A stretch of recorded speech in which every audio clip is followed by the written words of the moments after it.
अवधूत चिंतन श्री गुरुदेव दत्त.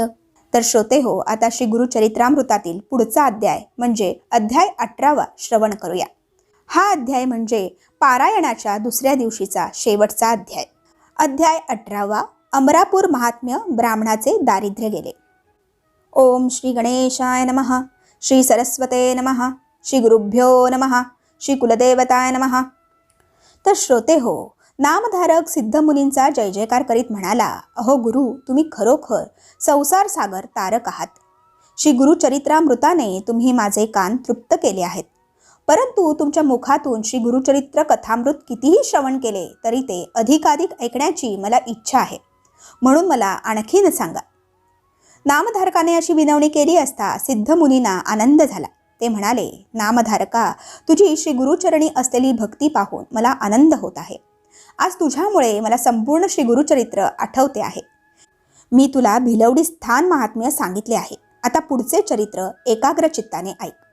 भिलवडी क्षेत्री काही काळ वास्तव्य केल्यानंतर श्री गुरु नृसिंह सरस्वती कृष्णा नदीच्या काठाकाठाने परिभ्रमण करीत कृष्णा वरुणा संगमावर आले. त्या स्थानाला दक्षिण काशी असे म्हणतात.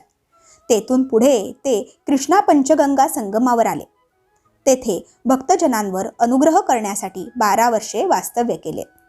ते स्थान अत्यंत पवित्र असून ते महात्म्य काशी प्रयाग समान आहे. शिवा, भद्रा, भोगावती, कुंभी व सरस्वती या प्रख्यात 5 नद्या व कृष्णा या नद्यांचा संगम तेथे आहे. या संगमात स्नान केले असता महापातकांचा नाश होतो. या क्षेत्राचे महात्म्य कुरुक्षेत्रापेक्षा अधिक आहे.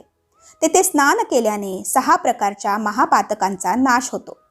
प्रयागात माघस्नान केल्याने जे पुण्य प्राप्त होते त्याच्या शतपट पुण्य या संगमात एकदा स्नान केल्याने प्राप्त होते.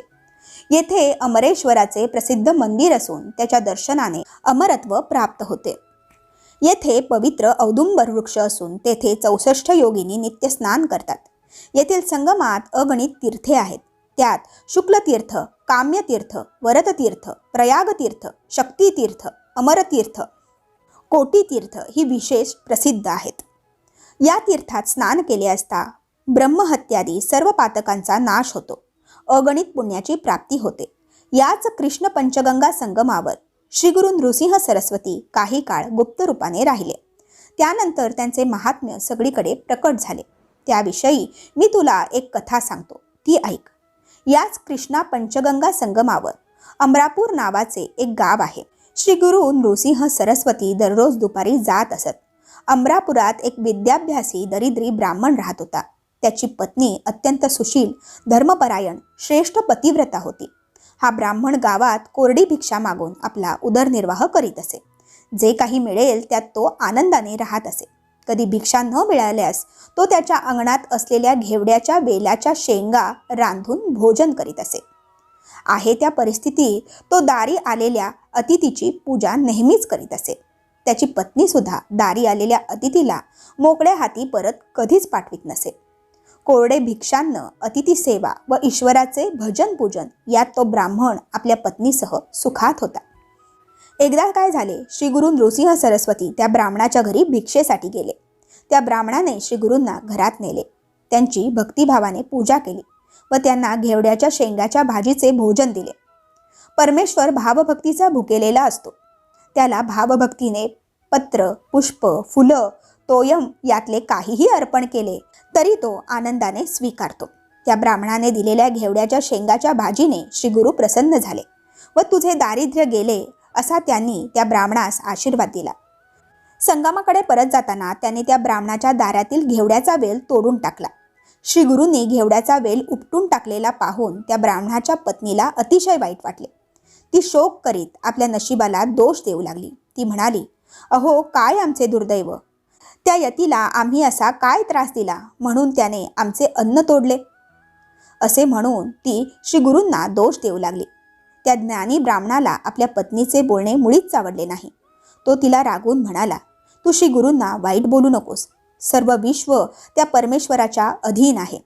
सर्व काही आपल्या प्रारब्धानुसार घडत असते. त्या परमेश्वराने अगोदर अन्न पाण्याची व्यवस्था केली व मग 84 लक्ष सृष्टी निर्माण केली. आपण पूर्वजन्मी काही पाप पुण्य केले असेल त्याचे फळ या जन्मी भोगावेच लागते.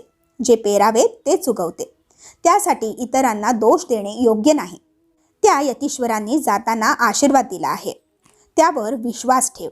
श्री गुरूंनी घेवडाचा वेल उपटून टाकला होता. आता सगळाच उपटून टाकावा म्हणून त्या ब्राह्मणाने कुऱ्हाड घेतली व घेवड्याचे मूळ उकरून काढण्यास सुरुवात केली.